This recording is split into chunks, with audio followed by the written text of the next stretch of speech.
going live now. And we are live. Most excellent. On the right channel this time. Well, luckily, I mean, I don't know how. Well, because last time we had the problem where, I did it. Because last time we had the problem where I did it on the wrong channel, and I had to upload it like a normal video, and So, this time, on what did we call this? Tales of two. Travails of two proponents. Travails of two proponents. That's right. Yes, that is correct. I remember now. Yeah. Okay, this time on To2P. It sounds a little dirty. I don't know. To2P?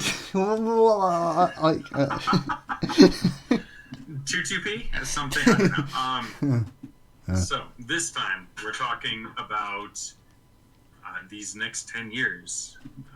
Are, I guess, not necessarily predictions, but perhaps what either of us are what expecting. we want to plan to do, and the actions that we're likely to take as individuals over the next decade, and what kind of things we advocate that people do, and things of that vein.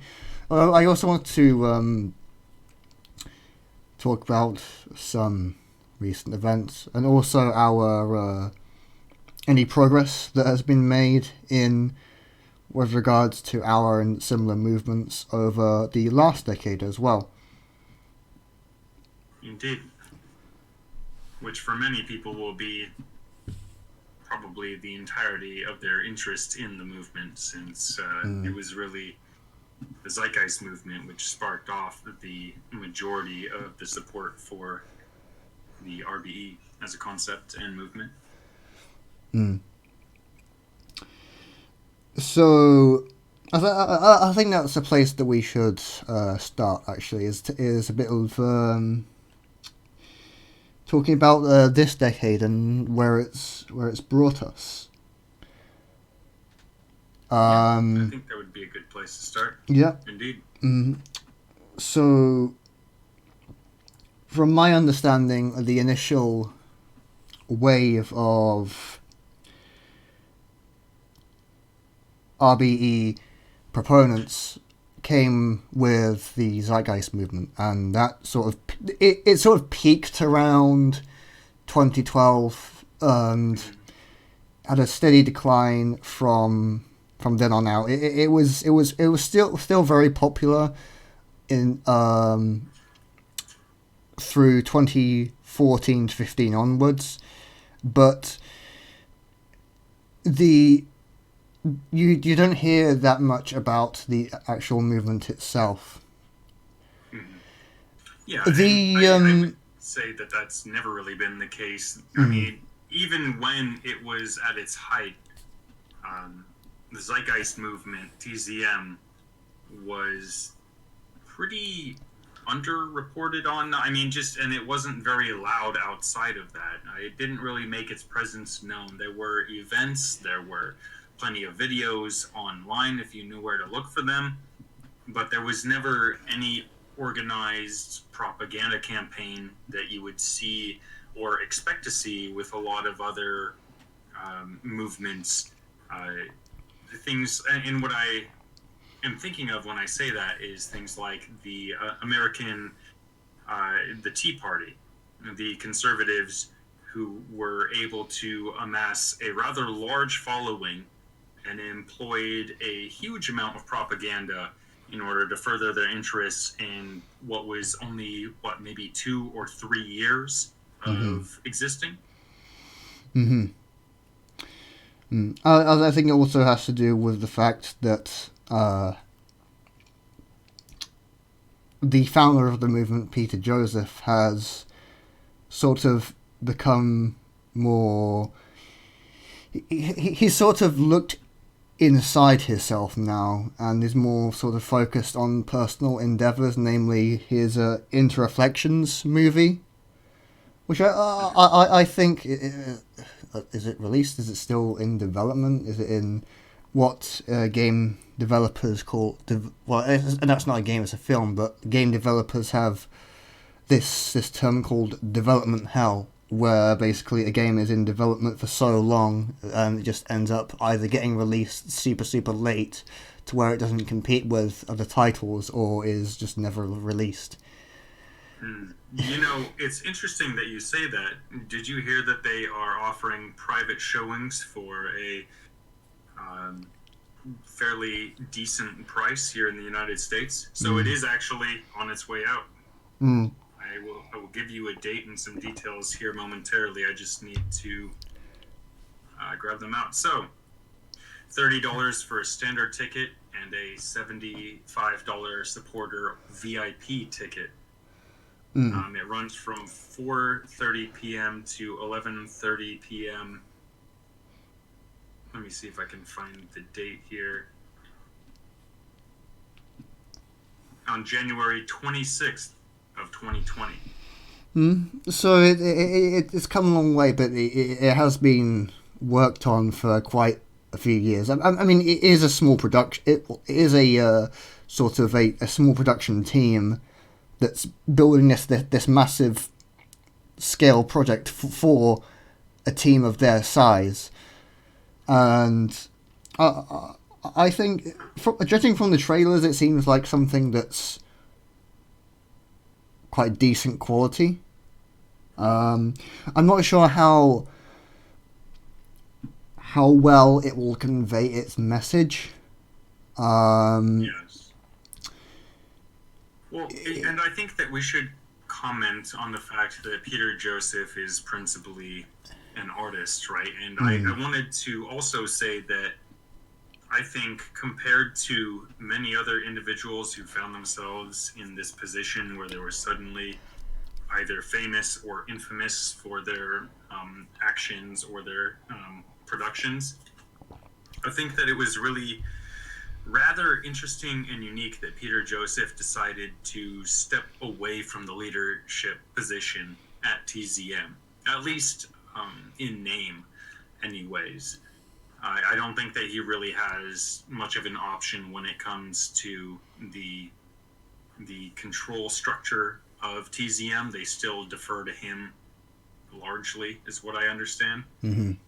But it's worth mentioning that he did actually resign that position, that formal position, and really attempted to make the movement more about the people that were directly involved in the performative aspects of the organization. Yeah, so that's what I kind of was thinking along the lines of. He wanted to make it so that the movement was a lot more distributed, which it is now. It is a weaker movement, although judging from some metrics such as the subscriber count for the TZM official channel, it is steadily growing, you know, but it's not something that I think is going to move massive change in the world around us. It's probably not likely to experience another surge in membership, I would imagine. I mean, I was going to make the point about how Peter Joseph could perhaps be using Interreflections as sort of an attempt to reignite a kind of a movement for this kind of social change, but in the same vein of what happened with the Zeitgeist films. But you know, I think this is more of a personal project of him sort of expressing his social concern in an artistic way. Yes, I think that's right. I think he's trying to transcend literal interpretations of his vision, and now he's looking for more abstracted ones. And so I think in that way, this will likely be to some people very disappointing, and to other people very exciting, and overall kind of middling. That's honestly my projections for this project, which, if you consider how long it's been since he's like actually released a product, I think that would actually be a good case scenario. He's absolutely lucky that he still has that interest in these projects, and it's only because the vision that he helped to propagate is so resonant with people. But I think that, and I follow Peter Joseph on Twitter, and his attitudes towards his expectations of what's going to happen with this are that he's obviously hopeful, but I think that he's also aware that it's probably not going to be what most people anticipate. And I think if you've watched any of the trailers for it, you would probably understand why. It seems that it's much more of like there's some elements of traditional filmmaking in it, but also there's some obviously very artistic and out there effects and transitions and everything. So, yeah, I think that. Well, I guess I've already summed up what my projections are. I mean, you have to understand that Interreflections is still it's not Hollywood. It is a independent production, and so you are going to have some things that are slightly some sort of effects and some sort of other things that are sort of slightly outlandish in the film world. But I think that can be refreshing for some people. Yeah, absolutely. At any rate, we didn't come on here to... No, we didn't talk about Interreflections all day, but yeah, that's just sort of the state of Peter Joseph and the Zeitgeist movement at the moment. I still share my videos to the TZM subreddit as a way of spreading and as a way of sharing my my content with people. I didn't share my last video with my usual audience on Reddit because I didn't feel it was relevant enough.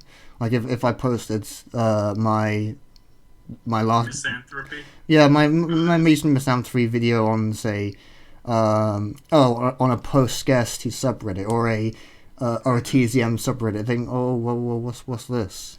It's not relevant, and it's not meant to be strictly relevant. It's more of a I'm sort of designing this sort of type of video as a way of expressing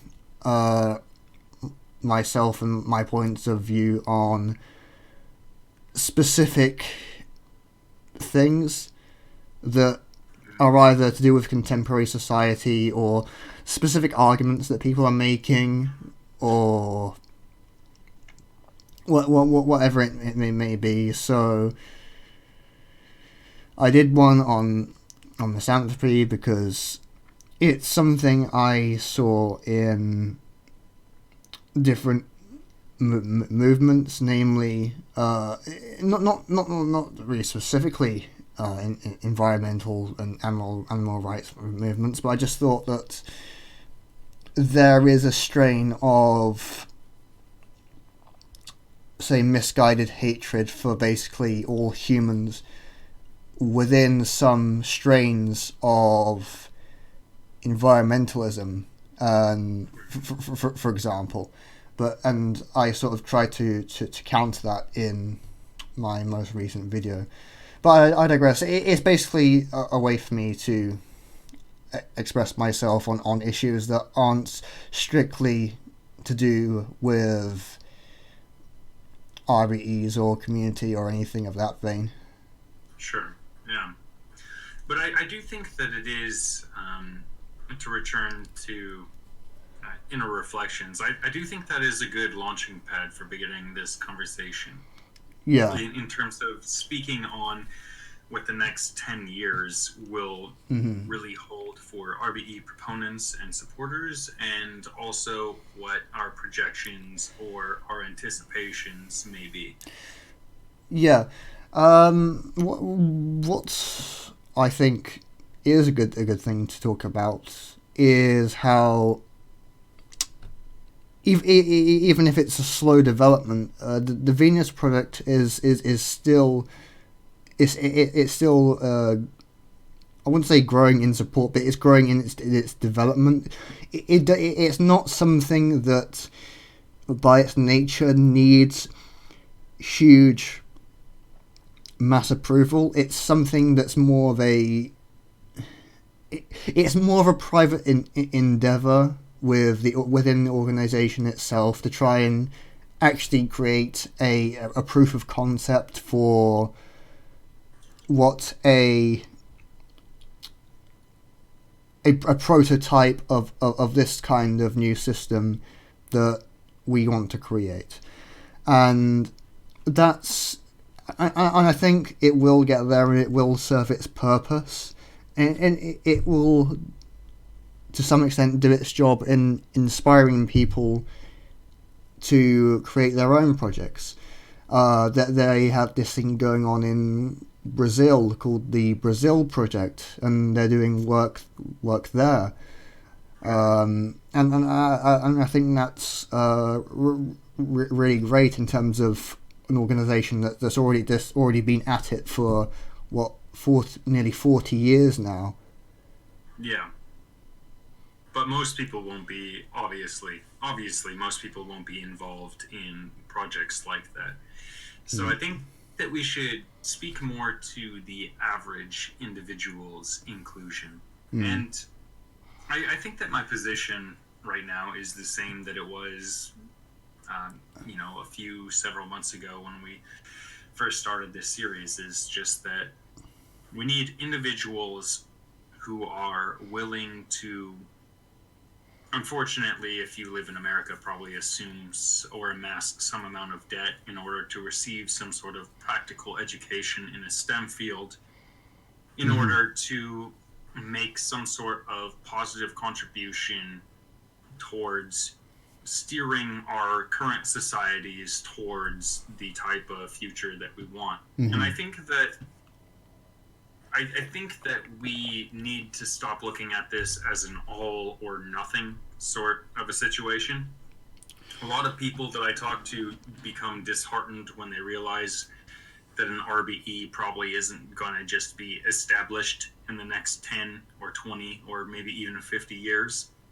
That instead we're probably going to have to anticipate some sort of incremental changes. But I think that a lot of people allow themselves to become too frustrated by the disparity between what they imagine can be and what is right now. And they often fail to overlook the very dramatic positive changes that are happening right now, as well as the historical trends towards a more optimal society that we've seen. I think that the so-called leaders of these movements, right, like Jacques Fresco or Roxanne Meadows now, and Peter Joseph, but I think that we need to begin focusing upon these smaller contributions and changes within societies more. Because we do live in a precarious world, which seems to be swinging pretty hard to the right overall in terms of policy as of late. But that's not, we see that there has been so much progress socially. There's been a little bit of progress economically, although a lot of it has been undone. I just think that we need to refocus our efforts on what we can do within local communities and within regional communities or areas in order to force the hand of those that are in power. I think that one of the greatest contradictions in this movement is that so many of us are incredibly passionate about seeing manifested change. However, we are not very political as a group. In fact, we're mostly apolitical. And I think that we need to try to resolve some of these contradictions within this movement, and that may give us the best chance of moving forward towards seeing actual significant substantive change in the future. But what I will say is that, as we have seen with a certain notable recent election campaign and poll, if you are someone who wants to implement some somewhat radical change that benefits people, and you have a decent chance of actually attaining political power through the election system, you will get smeared to death, which is exactly what happened to Corbyn in the UK, and it has been said that he has been on the receiving end of one of the most aggressive smear campaigns that history has ever seen. Mm-hmm. Yeah, that was certainly true, and the results of that recent election were, I think, very telling of how effective those sorts of smears can be. You just... You can have as principled of a platform as you want. As soon as someone starts, yelling, "Oh, anti-Semite," "Oh, you sympathise with terrorists," and stuff like that, and it does get to people, and so you need a kind of, if you're going to go into that sort of route, which I don't advise. Again, I'm not really supportive of the political system in general, but if people, particularly progressives, if they want to go down that route, they need a sort of a anti-smear sort of tactic. I mean, in Finland, apparently, what they do is that they actually have they have a social democratic government in Finland, and apparently one thing that they do is they teach in their education system, like, actual fact checking and online awareness, and is this fake news? Is this based on facts? Is this based on opinion and things like that? And how can you tell if something is a quote unquote a smear or not a smear? How does some accusation go up against the actual fact of the matter of things? And that's I think that's a brilliant system that unfortunately it won't see the light of day in most countries. Yeah. So I think that is one route, one avenue that we can take, is to actually move towards these sorts of political actions. And I think that that's important, although I don't think that people should necessarily represent the full breadth of the ideals of the RBE if they decide to go into politics, because I think that personally it's just too radical for the older generation, which is the dominant generation at this point. But I think that they're the generation that's most likely to vote as well. Yes, yeah, unfortunately. For now, I mean, time marches on. Yes, and it's the elder generation who through no fault of their own, aren't as internet savvy or as media savvy as younger generations are. They're a lot more susceptible to these smear campaigns. There are a lot more younger people who are skeptical of the media, but there are still a significant number of youths who will still essentially believe anything that's told to them. Yeah. To be blunt, but and that's the combination of two of our major cognitive biases as human beings. The first is that the first in time is essentially the first in right.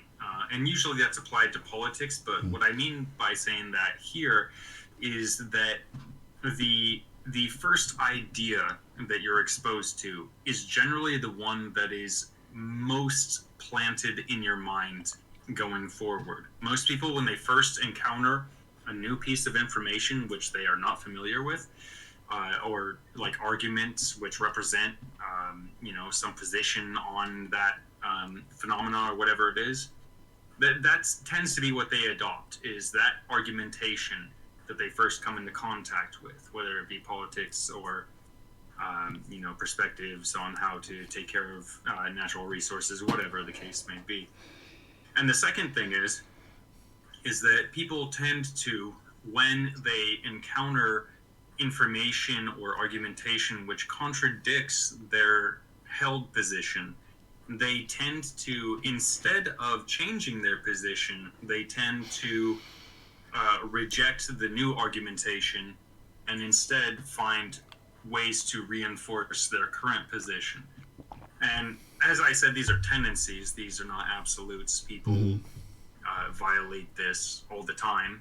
But unfortunately, and I think if we reflect on ourselves, we can see instances of this in our own life where we come into contact with an idea that may actually contradict our own and may actually be more appropriate, which we reject initially at least, simply because it doesn't fit with our worldview. And then later we return to that idea after our own unique set of experiences and growth of knowledge on the topic, only to realize that we have actually evolved on that topic and no longer hold that original position. But unfortunately, the tendency, the generality is that people will reject that new information, and as long as their original position is contradicted, they will just find ways to reinforce their original position.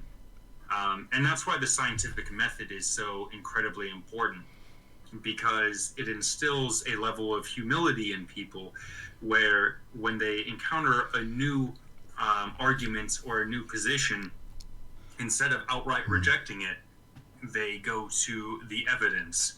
And if it turns out that they are demonstrably wrong, they will generally, though not always, recant that original position in favor of the new updated position. So I think that really that's why I like the RBE, because it's just the practical application of the scientific method to all of today's major pressing issues. Unfortunately, we live in a time of anti-science, and I wonder, personally, I wonder if there's really anything that we can do to counteract that, because it seems that once you have this larger cultural shift away from critical thinking and everything, how are you supposed to counteract that with more critical thinking when that's the type of thinking that the population is rejecting in the first place? It just, it seems like a conundrum to me. Well, as you was sort of talking about that, I was just imagining in my head the whole process that we went through of actually discovering our place in the universe. So we first thought that, we have an Earth and we have a sun, and this sun orbits around the Earth.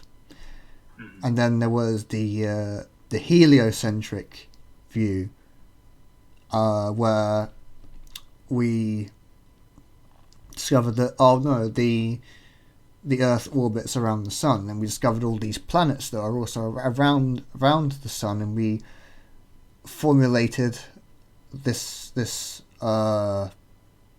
we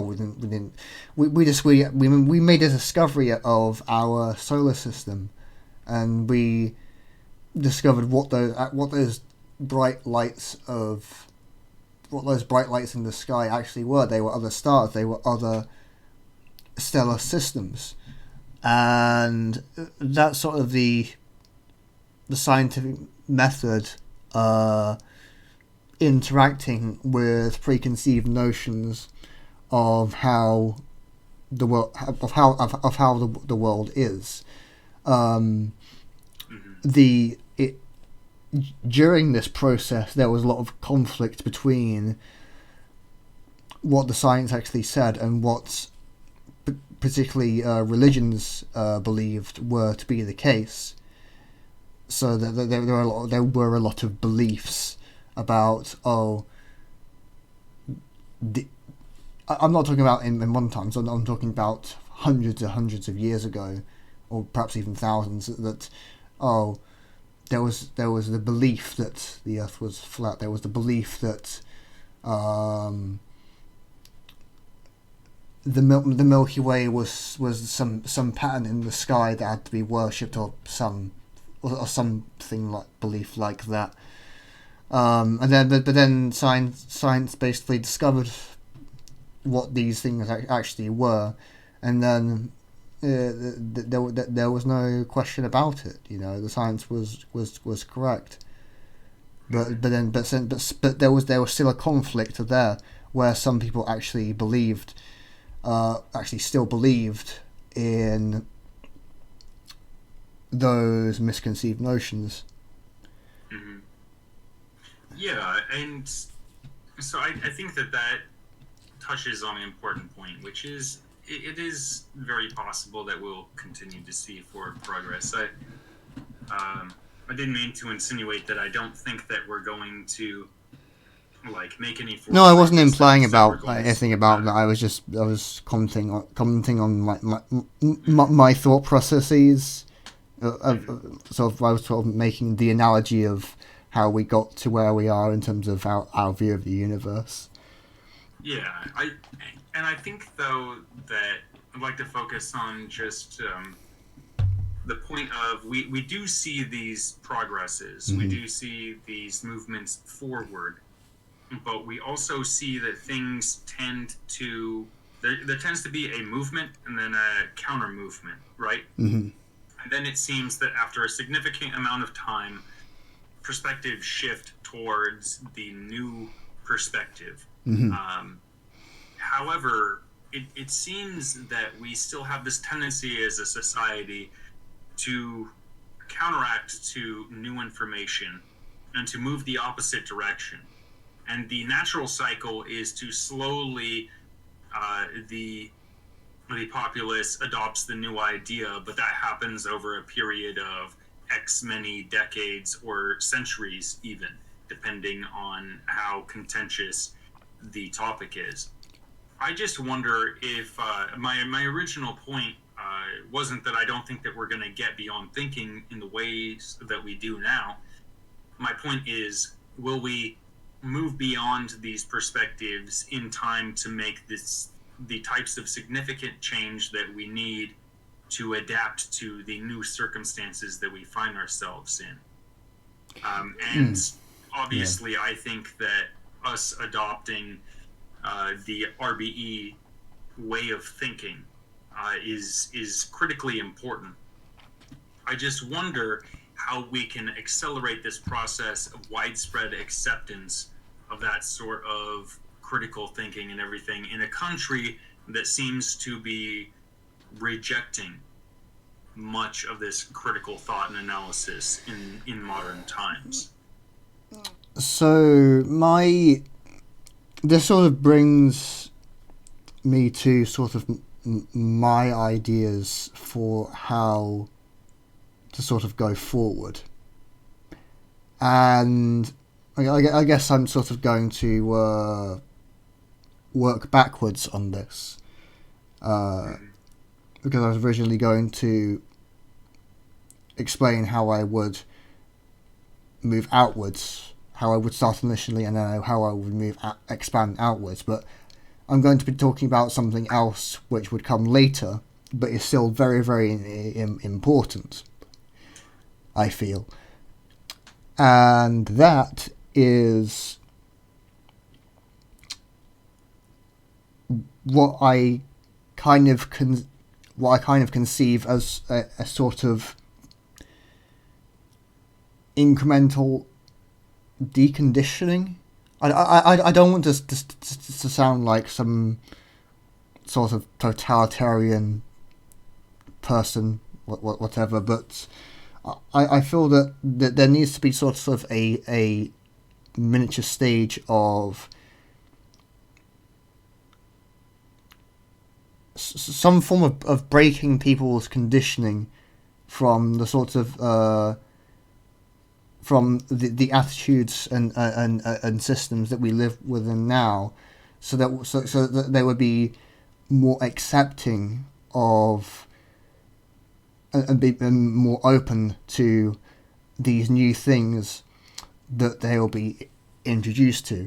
And a way that I've thought of going about this is by I've researched this this, well, not necessarily research. I've heard this mentioned, this concept of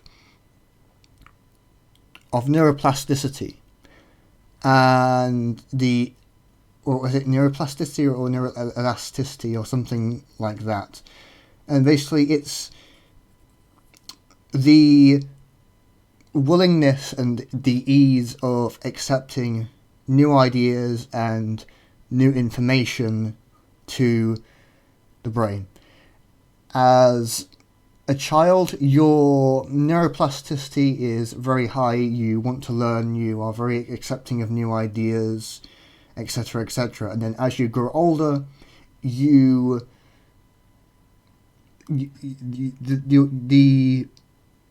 sort of your mental state begins to solidify, and your ideas and your knowledge in your head, they start to,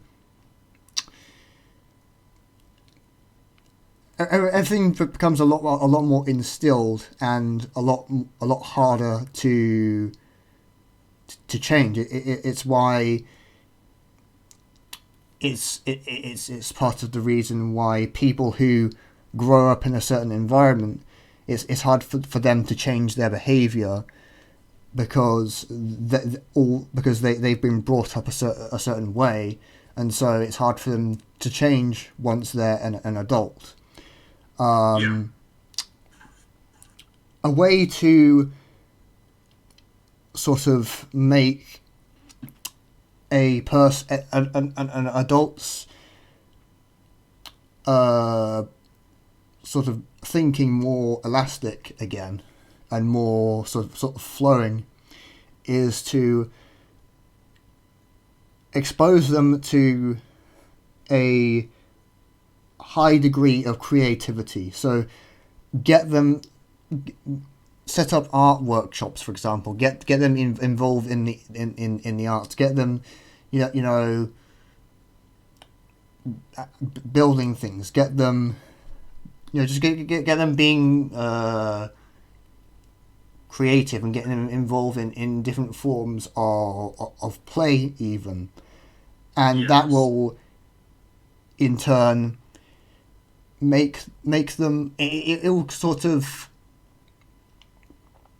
increase that plasticity or openness to new experience. Yes. Do you sort of follow what I'm saying? I absolutely do. So I think that obviously what we want is to instill in young people not just openness, but critical thinking skills.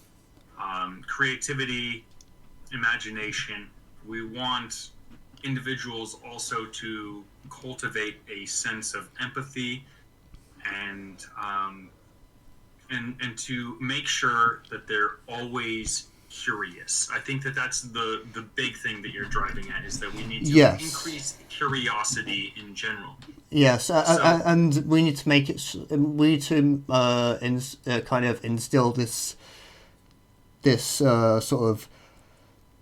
I won't call it optimism. I think it's willingness to believe, willingness to accept that. Oh, I can see how this is possible, given a certain set of conditions, because there's a certain. It's what I'm getting. What I'm getting at right now is that why it's so hard to change people's minds in the society we live in right now is because there is a certain social inertia, where people they see this society that we currently live in and they take it for its face value and say okay, this is how it is, and they find it very difficult to conceptualize a different way of life or a different system. Mm-hmm. And that's sort of something that I would want to, and and others I think should attempt to counteract, and through you could have sort of a transitional.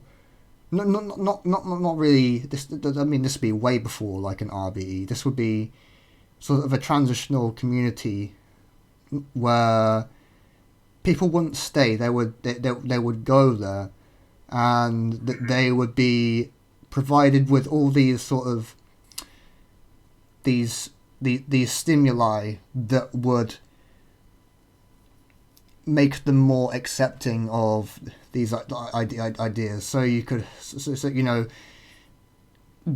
get these people interacting with nature more. Get these people doing more creative stuff. Get these people helping others, and things like that, and sort of unlocking their brain to be more receptive to the ideas we're trying to put forward. Yes. Yeah. So it sounds like you're talking about kind of multiple levels of activism, right? So you're talking about personal change. Individuals need to find ways to improve themselves in ways that will allow them to. I'm more talking about actually having things set up where we get people who volunteer to take people in to try something out, and to see if they because I'm thinking about this as a stepping stone system where you have. Because you can't take an average person and put them in the context of a community / RBE type society and have them know what to do. Well, I mean, I think that's why I was saying that I feel like there's multiple levels here, because obviously we're asking ourselves and other individuals to provide these sorts of services to people, right? To enact these sorts of changes. So it occurs to me that what we want is some sort of individual, transcendental experience, right? And that doesn't mean anything spiritual or religious or anything. No. And so what I actually was thinking in terms of my actual strategy, that other thing that was sort of a measure that I would take to make sure that people are. It'll be sort of positive change for outside of the movement as well, but it would be sort of a I wouldn't say a filter. I'd say a way of making it so that people would work. People would be more accepting of an RBE type community and would be more cohesive within that community. So, Yes.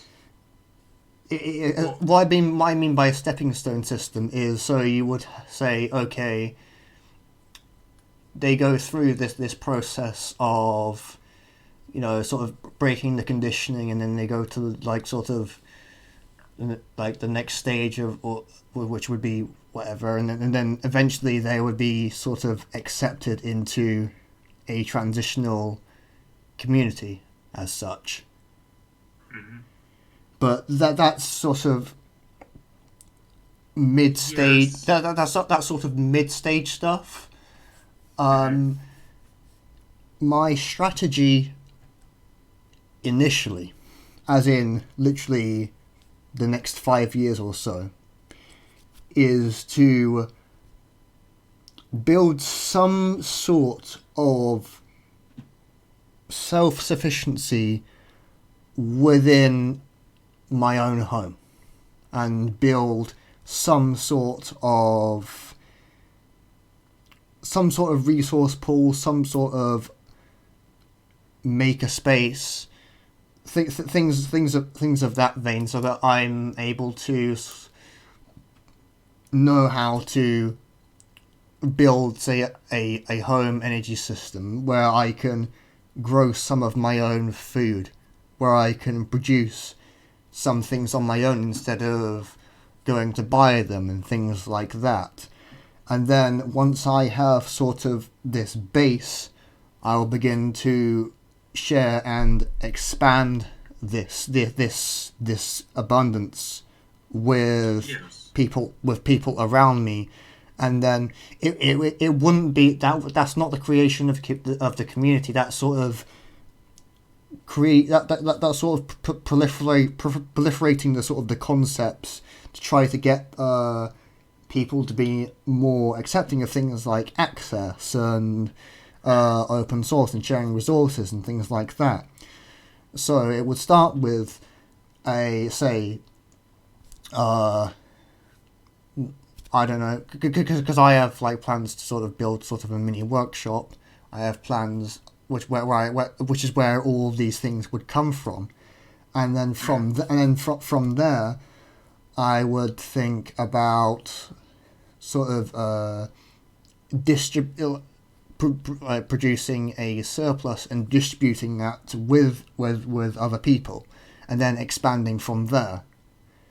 hmm Yeah. So I guess my confusion just rests um, in your perceived incongruity of what I was trying to connect your point to, which is that first we want sort of an individual um, transcendence or evolution of people. Mm. And then from there, once a person has established themselves and improved themselves and is capable and able of providing influence to the outside world, then goes forth and tries to influence those in their community or in their sphere of influence. Yeah, if that's how you want to put it, then that's sort of how. Yeah.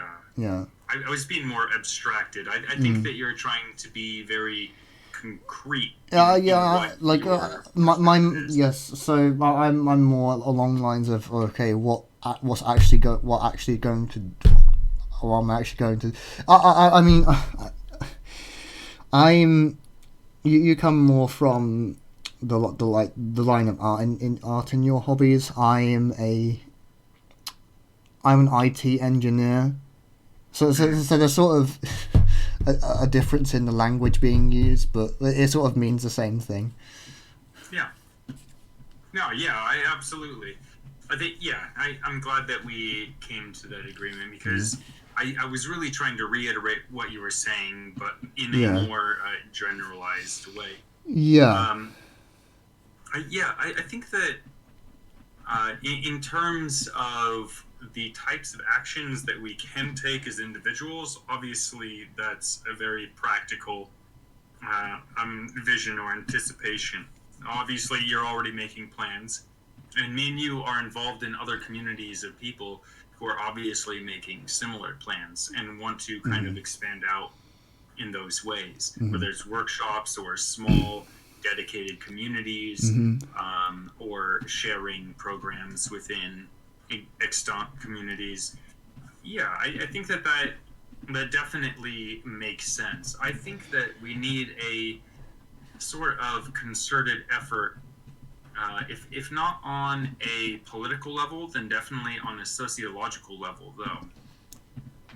Kind of what you were talking about as step 2 or 3 in your process, where you get to the point where you're able to start spreading those ideas. I think that we should already be phasing in these different advanced steps as we're beginning these first steps as individuals. And so I think that we need to make some deliberate decisions and plans for how we are to work towards the future. And I think that as a movement, the RBE movement, TZM, TVP, or Orvana, these different groups haven't necessarily found ways to network individuals as much as we found ways to network ideas and ideals. And I think that there is this disconnect between what we're trying to accomplish and how we are trying to accomplish that. So people can understand easily what we're trying to accomplish, but when they go to see how we're trying to accomplish it, it seems to be either inapplicable or inaccessible for the vast majority of individuals. I mean, the biggest, the biggest challenge really is, getting past that initial stage. Not in terms of the resources. Oh no, you could. Again, I'm talking concrete. You could grow like surplus food in things like that in a relatively small space, and distribute it to people. But the problem is, once you start expanding, where are you going to get the people from to collaborate with? And that's the biggest problem that we are going to face is networking. How are we going to get people to actually collaborate with us and say, hey, I have this project. Are you interested in helping me with it? And I think that only unless we have some kind of strategy in place or some kind of recruitment process, I think which I think we will need to have, then it will just be limited to a small number of people grouping together in a cluster of locations, trying to build these projects on their own, which I don't think will succeed. I think that it's fine to go the individual route initially, to start to build that self-sufficiency and that abundance, but you need to be able to move past that stage, and in order to move past that stage, you need people. You need people to help you. You need people to collaborate with you. Especially when you actually start building the communities themselves, like outside of our current system. Like when you actually start acquiring land and building these things, then you're going to need a lot of people. You're going in multiple disciplines. One of the first kinds of people you're going to need is medical professionals, because it makes sense that if you're going to have people living there, one of the first things you're going to need is a hospital in that community, and so these are things we need to think about, is getting a recruitment system in place quite early, so that we have a form of networking where we can get people to work with others in a variety of locations across the world so that we can get these projects moving forward. Yeah. So I think that me and you have a perhaps a moderate disagreement here in terms of our anticipations. I think that personally we need to take a more individualistic and nuanced approach to this thing, at least in the next probably couple decades. I think that in terms of setting up these sorts of programs and communities and everything, we need to, I mean, perhaps it'll happen faster than that, but I think that the focus originally has to be on how we can involve individuals towards the pursuit of a system or a population that is more open to these ideas. It sounds like you're already jumping from the notion of what is possible to how can we deliver that possibility. And I don't think that I don't think it's appropriate, because I don't think that we live largely in a society that is welcome to the sorts of frankly radical ideas. I'm not suggesting that. I think that we all need to build support. I'm just talking about actually the practical challenge of getting people to help us out with these projects. Of course, and I think actually the very first thing we need to do is actually need to start. Well, it is what I'm doing. It's what you're doing. It's spreading awareness of these ideas, and I think that has come first. More of it will come first, but that's sort of to be expected. I mean, I guess what I will say is that we need more people talking about these ideas. There are a lot of channels out there in terms of YouTube channels that do talk about RBEs and community and whatnot. But they are like you or me. They are microscopic channels that don't have that much influence.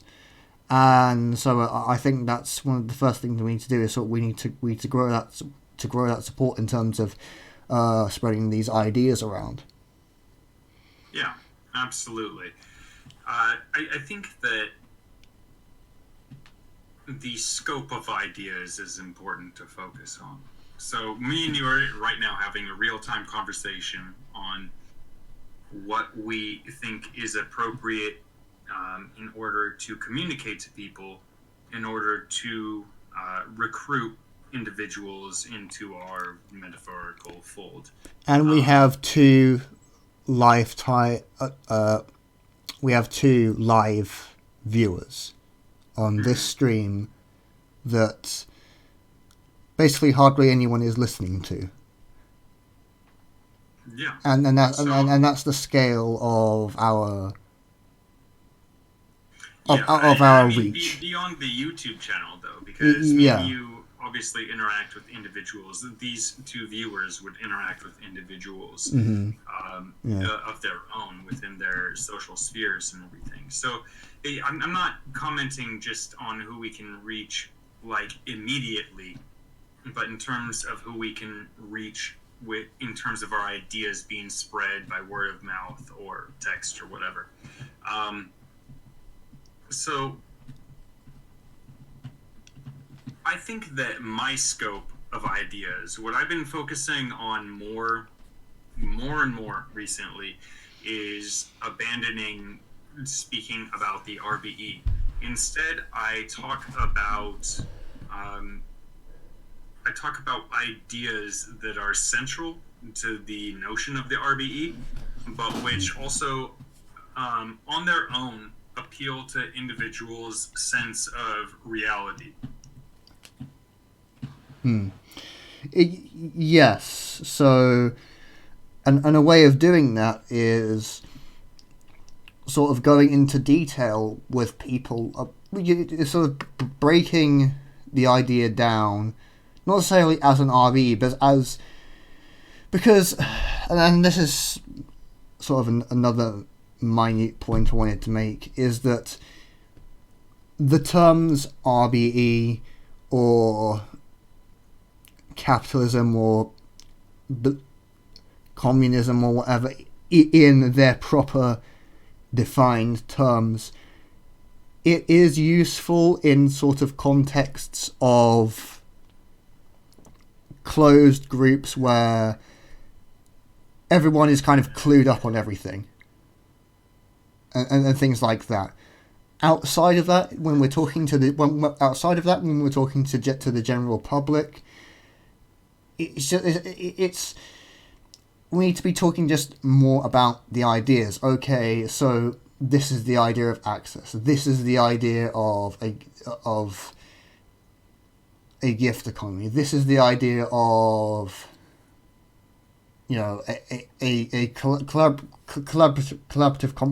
whatever you're communicating. You know, it's less about the labels and more about, okay, how would this actually work? And you can and when you frame these ideas in that way, you can go into detail about them, and you can explain just how scientific and rational they actually are, and how possible that they are. I mean, in terms of access, you can say, oh, well, we have things like public libraries and stuff like that, and that is a primitive form of access. Until I can get it back up. Yeah. I think that what I was driving at is more that instead of conveying the particular ideas about an RBE, these very advanced and complex topics, because in some of our earlier conversations, we discussed the fact that some of these topics and ideas and everything are incredibly dense and complex and confusing to people. So what I was saying is that instead of focusing upon particular ideas relating specifically to the RBE, we should try to create a resurgence of things like critical thinking and the scientific method, scientific thinking. Those sorts of ideas, I think, would be so incredibly important to cultivate. Because if individuals can assess things from a very critical and scientific perspective, I believe, and I would imagine that you believe, that they would probably come to either the conclusion that the RBE is practical, realistic, and important, or they would come to some sort of understanding that was closer to the RBE than what we are looking at now, that what we're living in now. Yes. Yes. Yeah. With critical thinking, you are generally more accepting of these types of ideas. I wouldn't call it like left leaning, but there is this sort of this meme of how the more intellectual you are, the more left-leaning you are in certain contexts, and I think that is to some extent true, because the people advocating for social change and changes to the way we do things, in a way that benefits people, generally are the ones on the side of the facts. Mm-hmm. Yes, I recently have been fact, because I think that fact can be kind of misleading. I think that body of evidence is more important to bring up, because I've talked to people who are race realists, for example, that say it is a fact that there is an IQ gap between African Americans and European Americans in the United States. And the thing is that they're not technically wrong, right? There is this statistical gap between these two groups. However, then you look at the conditions that all of these other facts and contradictory like measures of intelligence and everything that show that these sorts of gaps don't in actuality exist, at least not in the capacity or to the extent that these individuals are suggesting at all, right? So I think that when we talk about facts, we have to be careful that we are talking about vetted facts. We are talking about facts that have been critically analyzed, that are not just statements about what is, but they are things that are that have been scientifically verified. You say something that's more true than true, right? Like, it is a fact that according to the Wechsler tests that are used, that are administered in order to take measures of IQ from all these different groups, that there is this gap in intelligence between these two groups. And I don't want to turn this into a race realism discussion. Don't get me wrong. No. I'm just saying that this is the type of argument that I've encountered when it comes to talking about facts, is that it is true that when you're only looking at this one particular type of test, it is a fact that that gap exists on that test, right? So what we want to impress upon people is that when you encounter a fact, you have to ask yourself, in what context is that fact true? Is this a definitive fact? Is this something that is not contradicted by other methodologies of arriving at conclusions regarding this phenomenon, etc.? So I would like to say that maybe we should change that terminology, because I feel like at this point it is so loaded. And as an American, I think that maybe it's more loaded over here because we have some pretty far right individuals like Ben Shapiro who will have, appropriated the facts over feel, rather ridiculous views and ideologies. So I don't know, maybe that's a tangent, but I felt like it was an important point to bring up.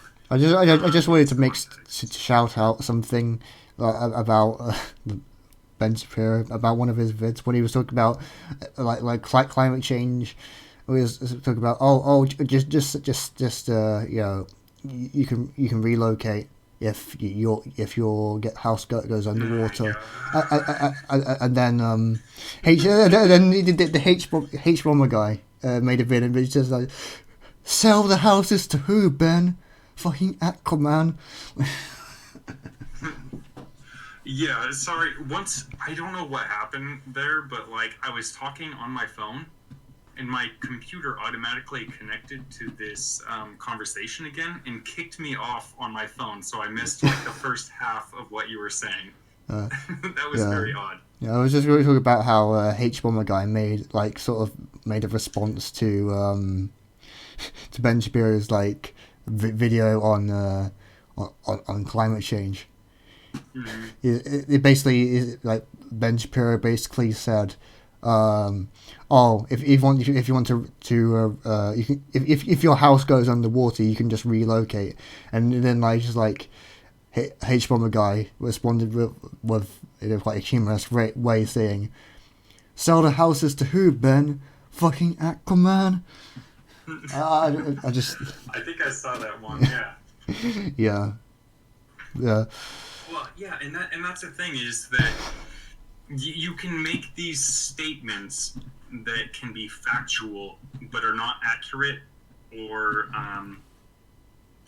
have a low level of fidelity, right? So I don't know. I was obviously just being semantic, but I think it was an important point to interject right there, because we want to instill people with the idea that they should think critically about all things, even so-called facts, right? Because our assumptions about the nature of that fact can be just as important about what that fact actually represents. The body of evidence is more important, but on the thing that you was actually talking about, yeah, it just seems pretty inaccurate that they didn't, and not very scientific, that they didn't take into account the economic with intelligence, which reminds me of a video I recently watched about how, I can't remember in what country it was, but there were these farmers who were told to take an IQ test before and after harvest, and because and they were richer after the harvest because they just, sold all of their cash crops to their buyers. However, they were, before the harvest, or like in a sort of a drier time in terms of income, they actually scored lower in the IQ test. And then when they took the IQ test shortly after they become wealthier again after the harvest, they scored higher in the IQ test. Mm-hmm. Yeah, which is to be expected, because when you're very stressed, you're often worrying. Your thoughts are more distracted. It's the same thing with depression. We see that when people get really depressed, they have the same sorts of declines in IQ and facultative reasoning and everything. So, the conditions in which you're living, both internally and externally, can have a profound influence over how you respond to stimuli. Have you seen that about brain size, actual brain size as well? About how people in poverty, that their brain actually shrinks compared to their. It makes sense, because the sorts of stimuli that you are experiencing when you're in poverty are pretty extreme, right? Not having enough food, not having a support group sometimes, in many cases, feeling as if, in modern societies, a lot of people view personal individual success as completely determined by how worthy a person is or how capable. So if you're in poverty, you can begin to associate your poverty with moral failings, with intellectual failings. And so how you perceive yourself influences how you interact with the world around you. Well, then according to that reasoning, which I think is wrong, but according to that reasoning, Vincent van Gogh would have been a failure. Nikola Tesla or Stephen Hawking would be failures. Einstein would be a failure, but they were really successful people, not in their wealth, but in their work, in their notoriety for their contribution to the world. And I think that's something that capitalism doesn't necessarily take into account in terms of the appreciation for something, not for its material value, but for its value in itself of its good for humanity. And yeah. No, yeah, of course. I think it is a really interesting conversation, because obviously it is multi-dimensional, right?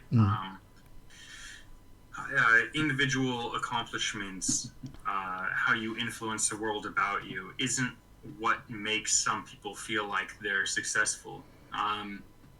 So you see individuals who become massive alcoholics, for instance, who actually lead relatively successful lives and don't necessarily ever slip into any sort of major depression or anything.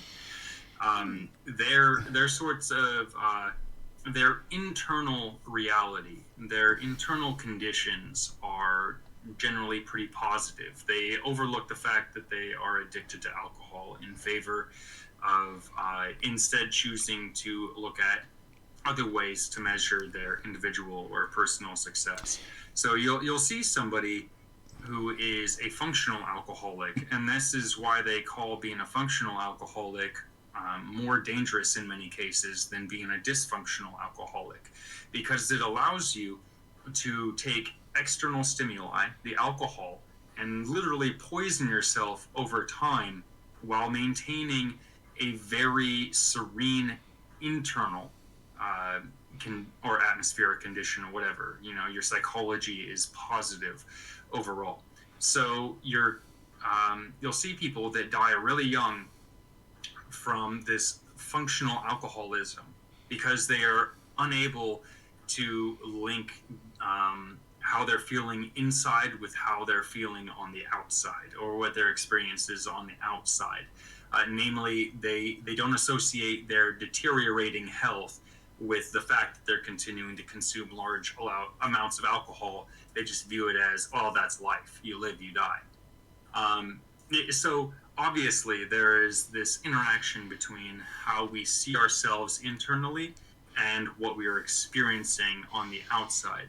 So that reminds me that reminds me of some smokers, actually, because they did, like, I know, like, some people just, it's like hard for them to kick the habit, but like some people it's like, oh, I just don't care, like, because it's I'm not sure if it's related, but what he was talking about these successful individuals that they use these sort of substances, yet that they're still quite successful. I just think of all the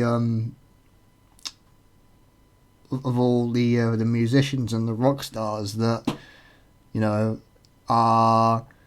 that they became drug addicts. Yeah, I mean, and that's what I was going to say is, like, there is still that interaction, though, right? Like, these things aren't in isolation. So people can still, unfortunately, fall into traps where they become addicted or accustomed to a certain type of living or whatever.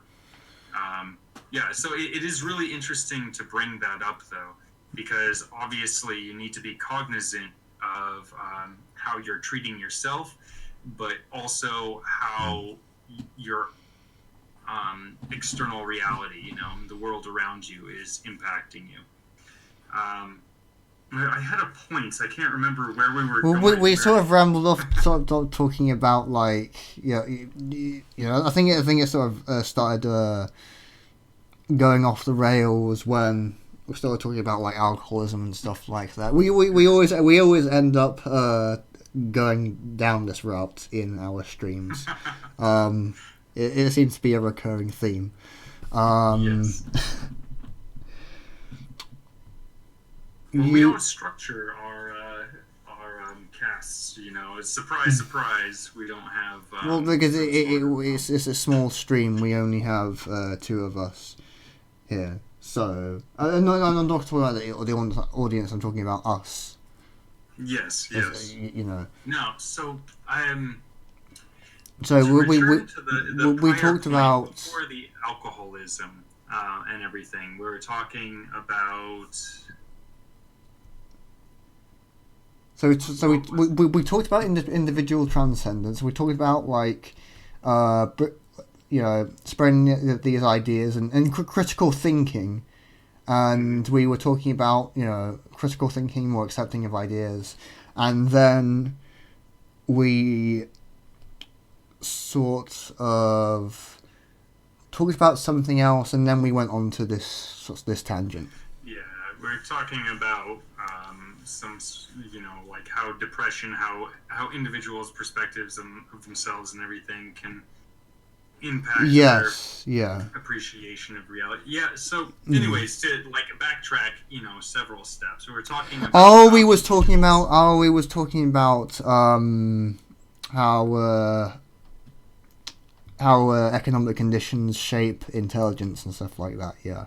Oh yeah, for sure. Which I think that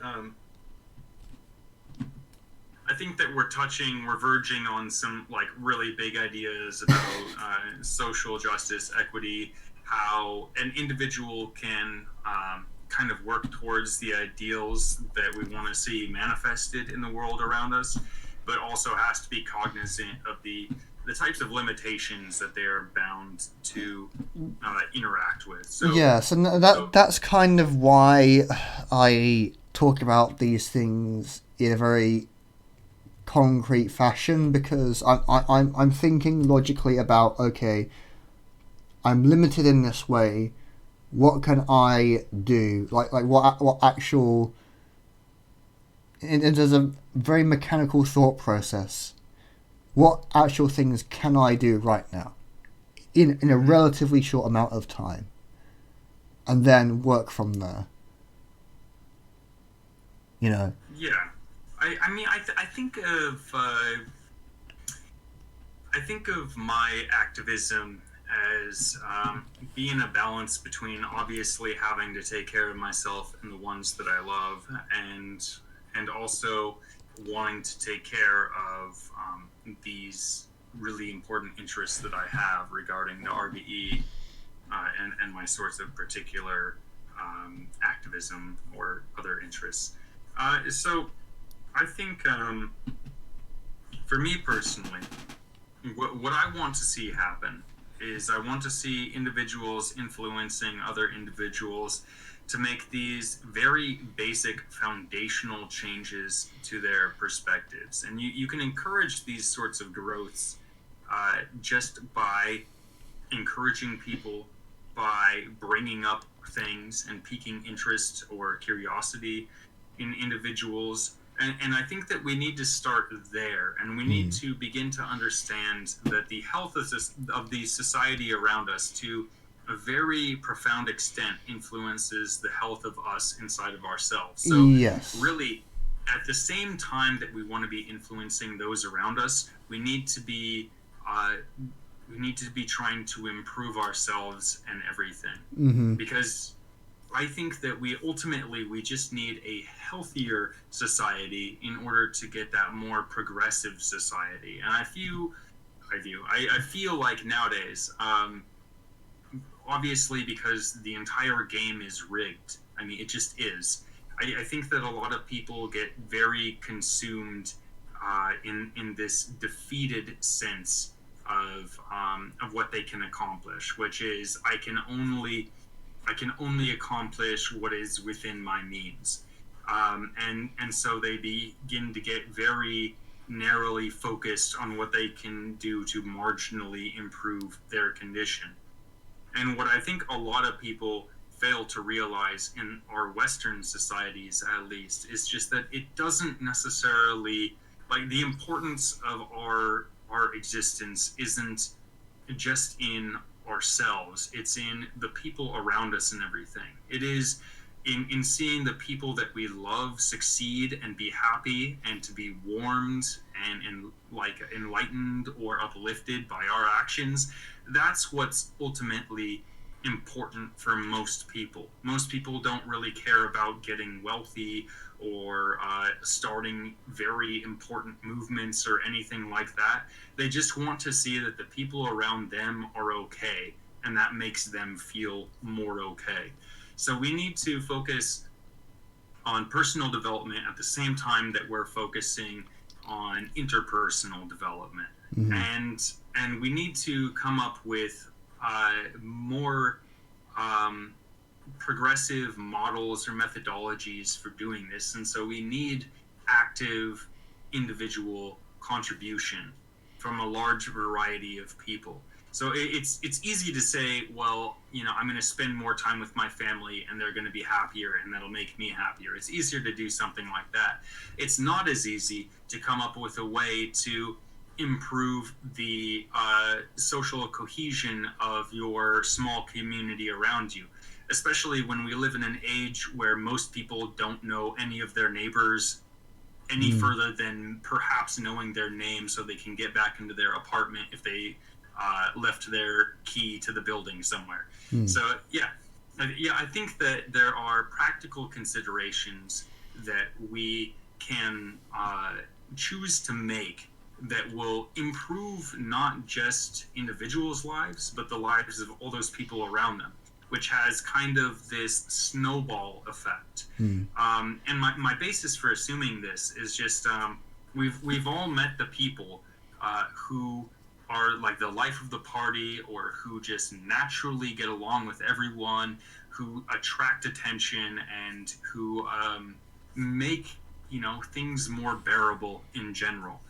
We need to actively cultivate that sort of personality. And anybody can be that kind of personality. Like I have friends who are incredibly awkward, but it doesn't matter because they're genuine and they care and they put forth that effort, and therefore they like everybody looks up to them, even though like in so many ways they would not be considered like the most elegant or sophisticated person. Yeah. It just depends on what you're trying to put out into the world around you, and how we can use our intentions and our hopes and aspirations about what we want to see in the world around us in order to accomplish those tasks. Yeah.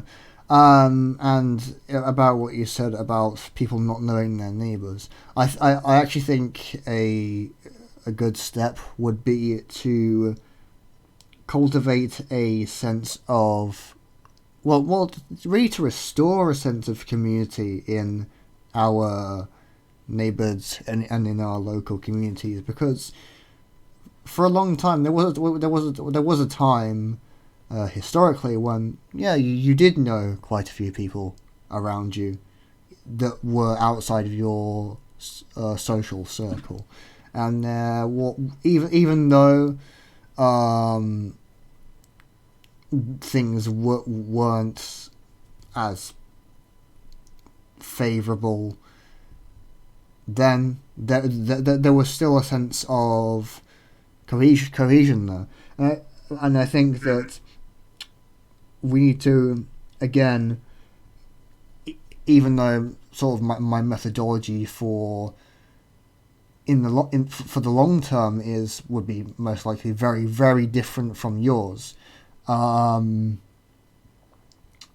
sort of a thing to sort of oil the gears a bit would be to start getting people together, getting people to be more united with each other instead of atomized.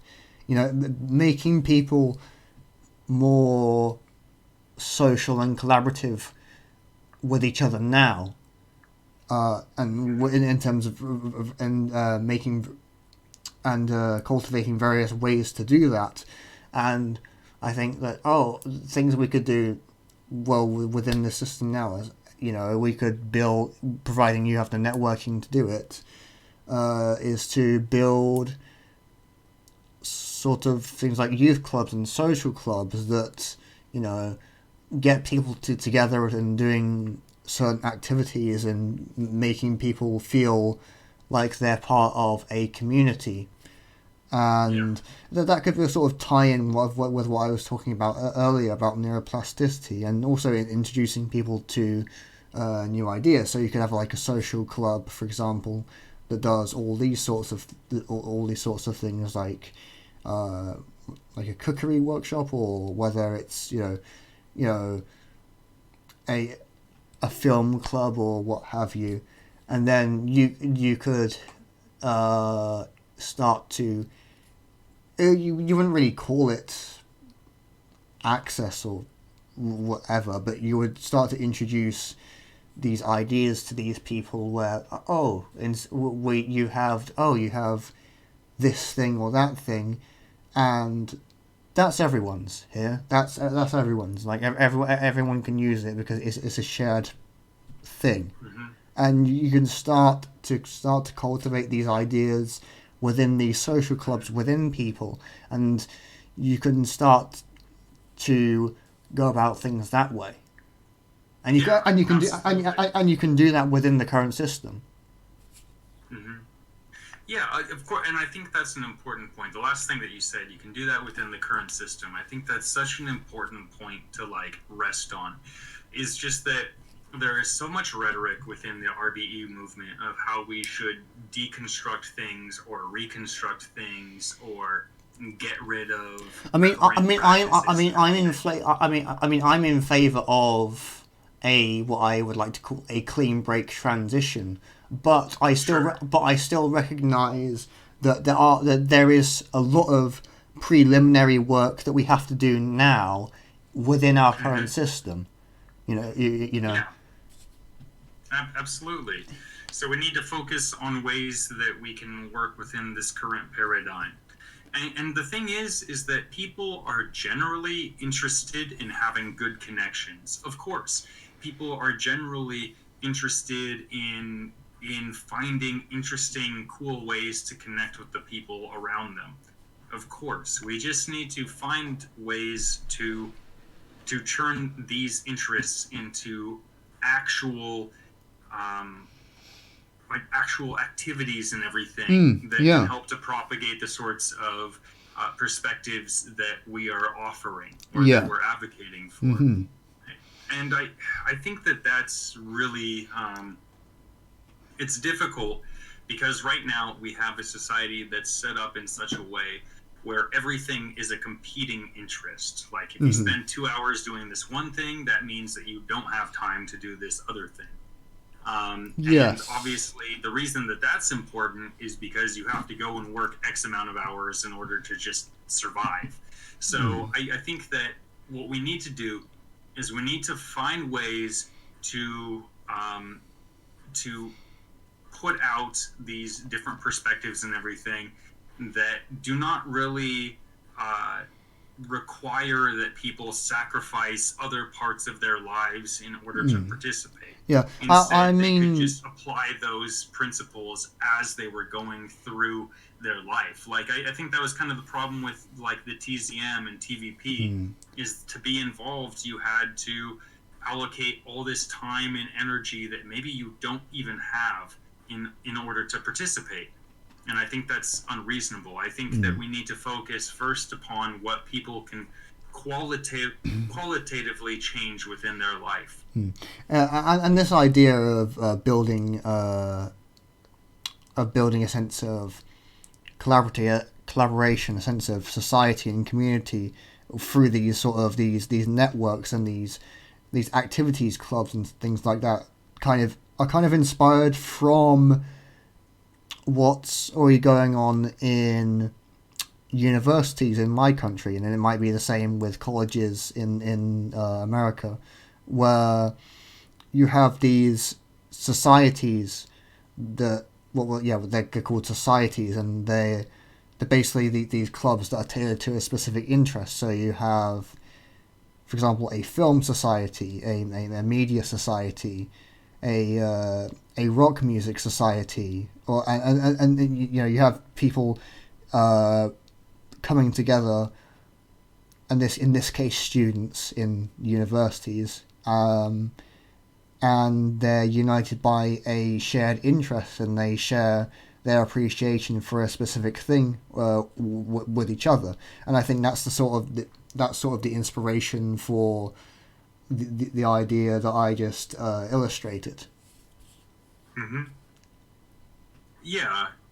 The important thing, I think, to return to is just that we have to actually put forth plans. And obviously, so much is possible for the RBE movement to accomplish in the next 10 years. It's just that we have to find more practical methods or methodologies for carrying out the implementations of these goals that we have. Because obviously, started this, fascists have been trying this, everybody's been trying this for centuries at this point, and it's never seemed to work.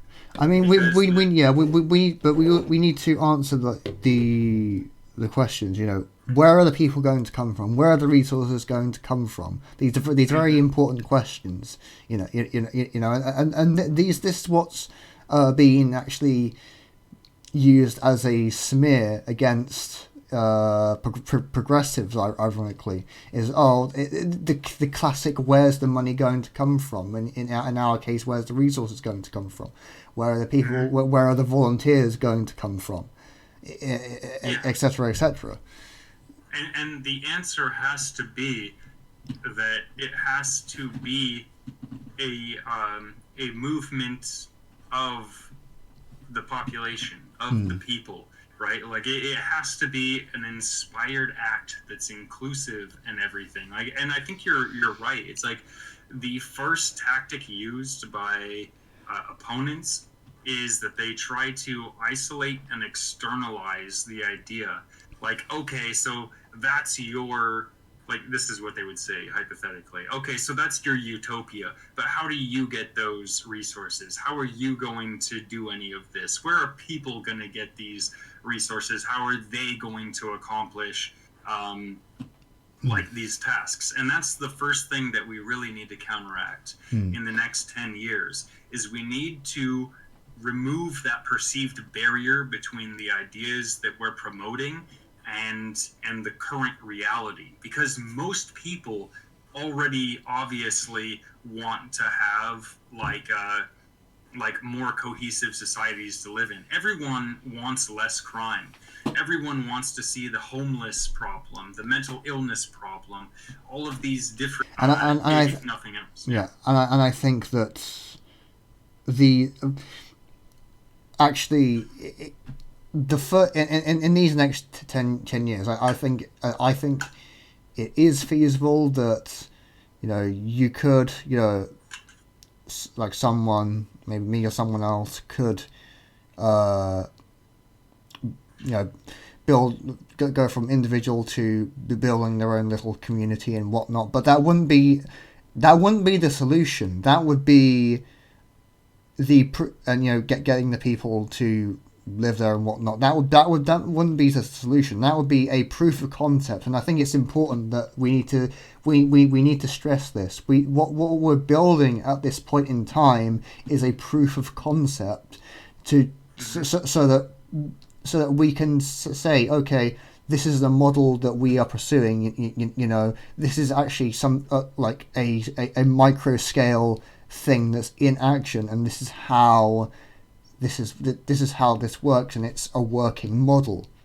And it's my argument is that the working model should be more like individual and down to earth. Right? Yes. Working like economic model, we need a working individual model, some perspective that proves just by its implementation, or on like a small scale community, like a village or something. That's the scope. That's the scale I'm thinking of at this time. Is to say, okay, we'll do the individual stuff, and then we spread these ideas, and then we build these little tiny communities, as a proof of concept. That basically become improved, hopefully, by our models, and then from there you find those minds coming together to form these groups that exhibit much more success than the general community or group around them. And I think that's pretty much the idea that we need to focus on. I think a lot of people think that if we just built these fully automated cities, that things would get better. But the problem is that you're going to end up stocking these newly automated cities with people whose faculties and everything and perspectives or ideologies don't necessarily align with the new society or the and that's why I illustrate. I described before the process of transitioning people's mental state as we bring them into these communities, as we bring them into these cities, these city systems, these communities. But what I also want to get at is that building these fully fledged, these almost half a million a city places, these are going to be one of the last things we are going to do. One of the very, very last things that's going to happen. Because, you can't just imagine something, I'm going to snap my finger and, suddenly we have big skies, the memeified, green skyscrapers everywhere and all that sort of stuff. That can happen, but it's not going to happen for a decent while, because I'm just some IT apprentice from the UK who has a RBE/community advocacy YouTube channel. It's and we're not even in the preliminary stages of tackling this problem at the minute. Those are some of that utopia is the one of the last things we're going to focus on. And I think that in the medium, as you say, and I think as we have both said, in the meantime we should focus all of our energy on creating, improving ourselves, improving our lives of the communities around us within our current system, trying to build our individual abundance, as I've said, trying to build these proofs of these tiny proof of concepts that I think we both agree on, and then working from there. And those will be sort of the first initial stages. And I think it's important to recognize that we need to cultivate, honestly, we need to cultivate largely at this point, it would be mostly online society of different types of educated individuals and professionals. Because what we really want to inculcate is a holistic, scientific worldview, right? We're trying to not necessarily come up with an ideology or anything like that, or not a philosophy or anything. We're trying to come up with a very adaptive, forward-thinking sort of way of perceiving reality around us that's beneficial to ourselves, but also to those around us just by being in proxy. I think that we need to maybe endeavor to cultivate such a group. I think that that's the first step in the next 10 years. But I think that everything. And the challenge with that is, of course, getting enough people in each location. So, it's a very scattered movement. That most people are sort of coagulated in North America. You have very little people in my country who advocate for it. You have a few people in various European countries and all around the world, but so I think that if we're going to bring people together to start working on these things, they're most likely going to be people who are newly introduced to these ideas. Yeah, potentially.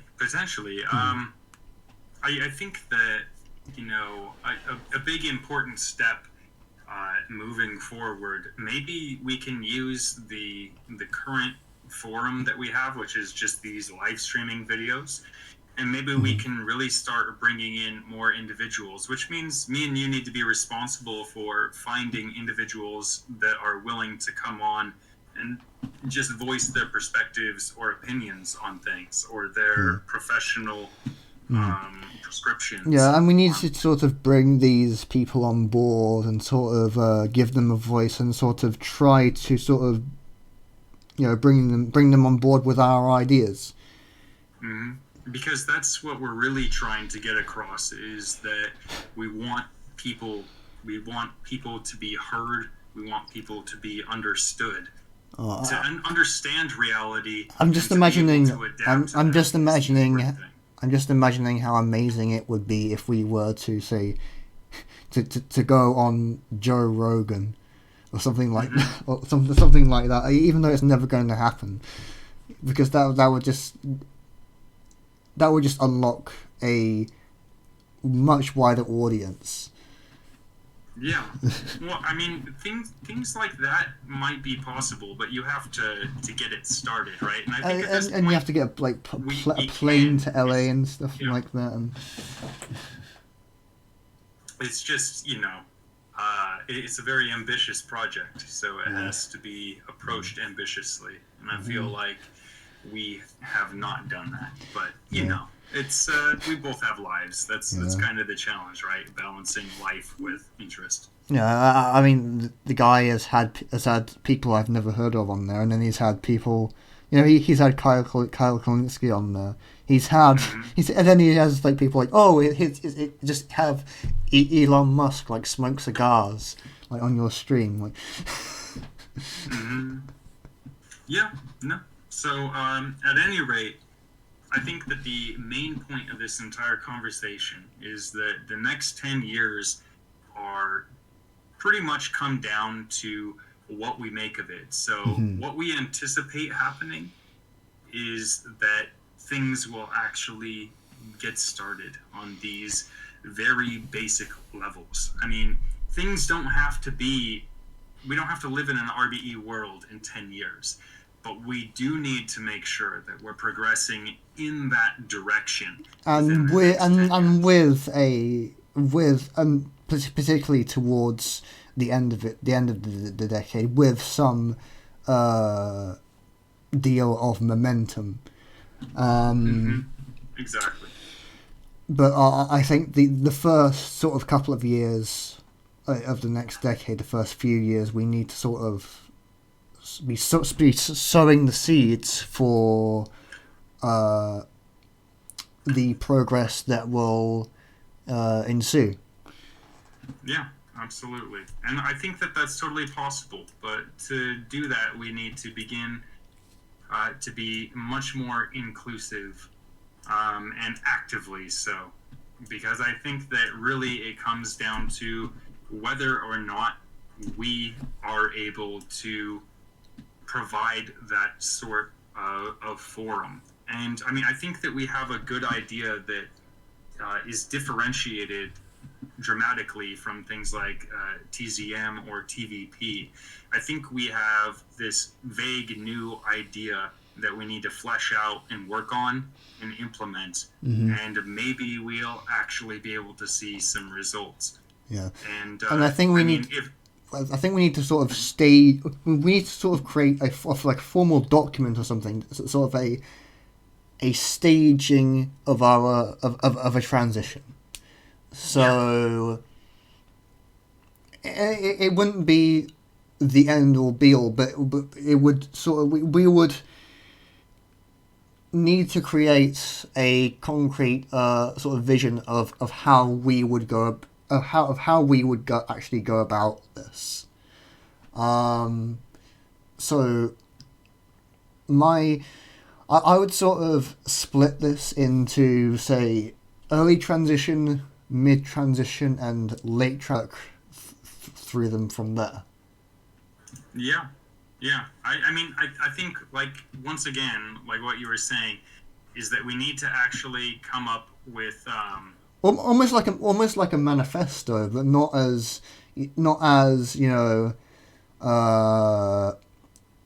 prophesizing, as it were. Yeah.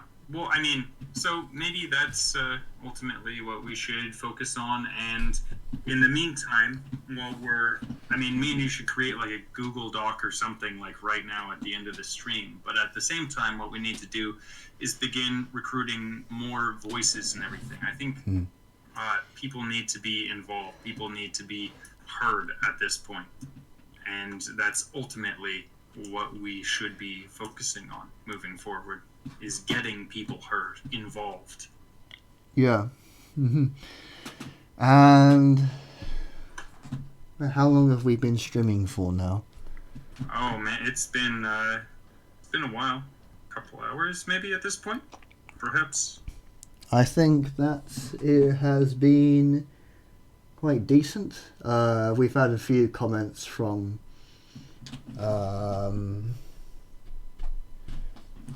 Rickus last name throughout the stream. He just talked about. I think he mentioned that that Joe Rogan talked to Peter Joseph when we was talking about Joe Rogan, and then he talked about before about some other stuff. But yeah, hi Rickus. Yeah, I think we addressed most of the points that he brought up, but I mean, honestly, we should just have anybody interested on the stream, including individuals such as Rickus' last name. I mean, we have 5. Just as we was about to, and I mean we can carry on for a while, just talk about miscellaneous stuff, but we just had 5 live viewers, so right as we're starting to wrap up. Yeah. Isn't that the way it always is, though?